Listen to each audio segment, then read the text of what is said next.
this lands on your spirit, is yours. If not, it's for another soul. Kindly slide on by. The collective is standing at a threshold where old systems of power and security are collapsing inside of us, so that a truer, braver leadership can emerge from the heart rather than from fear and control. King of Pentacles reverse shows a collective timeline where success, safety, and stability have been built on shaky foundations over attachment to money, status, productivity, and external validation. In this position, the king is not an earthly protector, but a symbol of rigidity, greed, burnout, and fear of losing control.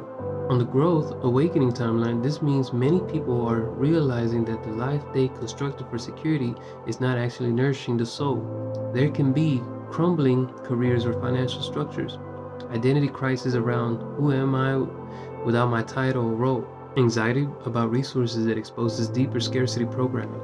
Spiritually, the collective is being shown the limits of material-only power. It's not sustainable to keep striving while spiritually starved. The kingdom is still standing, but the foundations are visibly cracking. The Emperor, hidden potential with the breakdown. The Emperor, as a clarifier, shows that underneath the distorted King of Pentacles is a healthier, more integrated leadership archetype trying to come online, where the reverse king clings to control. The Emperor in his higher octave sets structure that serves life, not the ego. This tells you that the collective is learning to create boundaries and systems that actually support the soul, being pushed to step into conscious authority instead of unconscious power games, moving toward grounded divine masculine energy, responsible, protective, strategic. The connection here, the collapse of the old material king, is the initiation into a wiser, spiritually aligned emperor. We are being invited to rule our inner realm with clarity and integrity, not with fear of loss. The Fool, the fearless beginnings, is the reset beneath the rubble.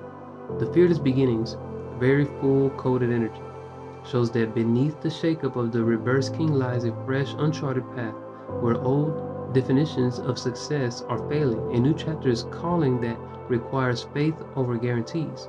This card says the collective is being asked to take leaps that don't have linear proof or established path.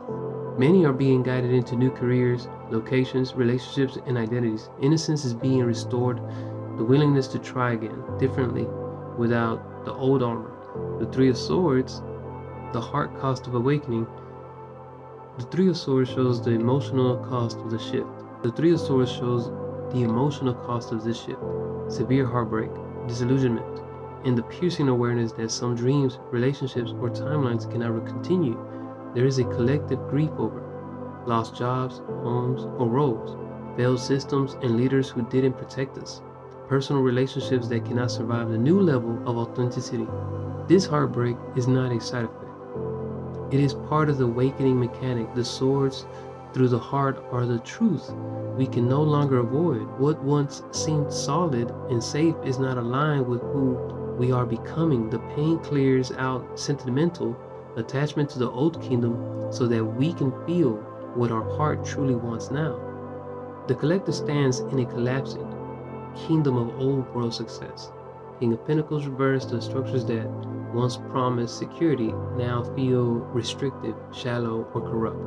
The collective stands in a collapsing kingdom of old world success. King of Pentacles reversed, the structures that once promised security now feel restrictive, shallow, or corrupt.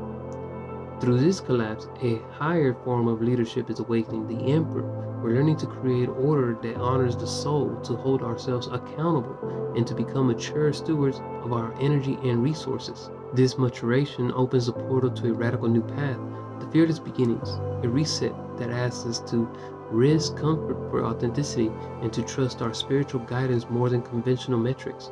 But to cross that threshold, our hearts must break where they were attached to the old. Three of Swords, the grief, betrayal, and disappointment we feel are actually opening space for truer desires, truer bonds, and truer callings. For your reading, you can channel it as the collective is discovering that the old ways of feeling secure are no longer spiritually negotiable.